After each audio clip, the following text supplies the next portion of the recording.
Thank you, Samuel. What a beautiful day to be in Sioux Falls at Terrace Park, huh? This is the way democracy's supposed to work. We the people set up this union, our forefathers. It's not perfect, but we want to make it better all the time. And we start with we the people taking the power of government back again from the special interests and the big national parties. Can all of you in the back hear me? Raise your hands if you can. All right. What a great band. Let's hear it for the Last Call. Aren't they good? And I want to just say something about the Last Call. These are all Shriners.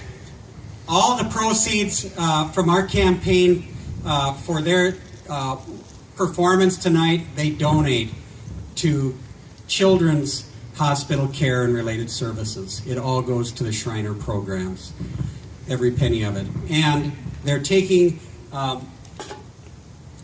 offerings here for their Shriner work too. They'll go to help children and their families get free care for very dire medical conditions. It's a great cause. Kay and I had the honor of being the first ones to put a contribution in tonight. I encourage you to do that. They represent the best of America, the kind of selfless service that so many of you engage in your own communities. And I'm honored to have them here with us and to share the stage with them. They're now having a little lunch break. They'll come back and play until you tell them you're done. They love to play, and I love to listen to them. You know, 14 months ago, my wife Kay and I, with our sons, we have 4 sons, with their thoughtful input and prayer, made a life-changing decision. Even though we had no political connections at all in either party, no political background, and no mailing list, not even any Facebook friends to speak of, we made a decision to enter this race because we're convinced that Congress is broken.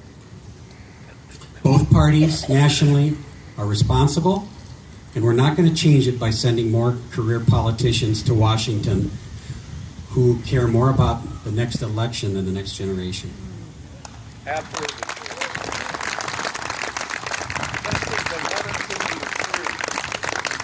And we did it with the fundamental conviction that this election is the most important in our lifetimes. And that this is an election more than any other in my lifetime. It's not about politics. It's not about left or right.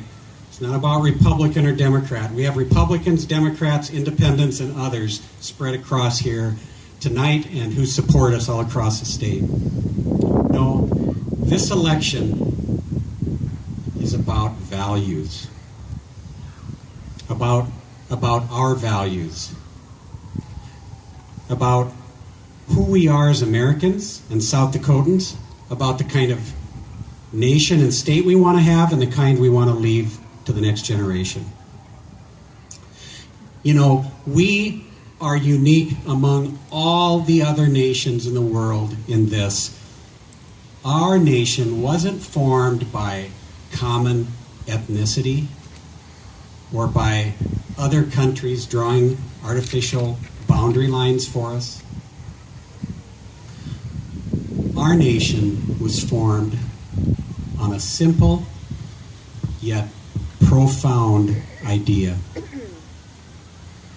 that every person counts, that every person is created equal and endowed with rights that no government can take away, and that, in fact, government was formed to protect life, liberty, and that quintessentially American concept, the pursuit of happiness, that idea that Every child has the right to reach as far as she can in life based on her own natural talent and hard work, without regard to who her parents are or how much money they make.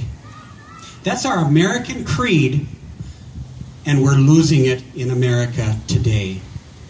I saw on the bench every day what happens when we fail to invest in the lives of our neighbors, in their educations, in health care that's affordable and accessible to them, in housing that allows them to raise their families in dignity, and in jobs that will pay a living wage. When we fail to invest in our neighbors in those ways, we can expect to see untreated mental illness that all too often leads to addiction and absence from the workforce, increased crime, and increased violent crime along with it. We will see our jails and prisons overflowing, and the cost to the taxpayer growing exponentially because of all of those factors. That's what I saw on the bench for over a decade, and before that on the parole board. When we start investing again in our neighbors, nothing more important than affordable health care for every man, woman, and child in this state and nation.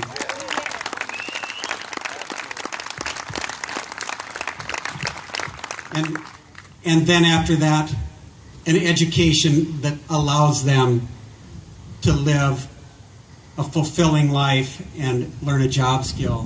When we start investing in them again, we will see our workforce participation soar, because we have 10 to 12 million Americans, and they're the ones who occupy the court system, who aren't working or looking for work. So the low unemployment rates do not count them. We have workforce shortages all over this state, and it's holding back the growth of businesses and entrepreneurs who want to expand. And it's only when we get those people back into the workforce and supporting their children as taxpayers and productive citizens that we will see real economic growth again in this state and in this nation. And it's only then that our crime rates will start to drop again, and that our prisons will start to empty once again, instead of the exponential growth we've seen that has resulted in our prisons in this state growing at 30 times the population growth as a whole over the last 4 decades. We can do better, and it starts with going back to the fundamental idea that this nation was founded on. But you know, we have another kind of an addiction that's ravaging our country too, much like meth is ravaging our communities and tearing apart families. But it's an addiction that we don't talk about as often. That's the addiction of our career politicians to special interest and big donor money.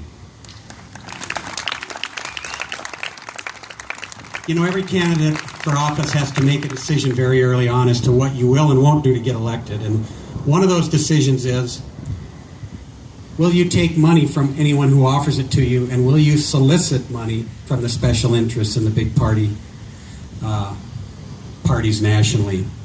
And Kay and I made a fundamental decision that no small part of the malaise and the dysfunctioning in Congress and the petty bickering is because of the national party leaders and the special interests they take money from to keep themselves in office. And you can't fight and stand against those special interests if you take their money. So I won't take a dime of it.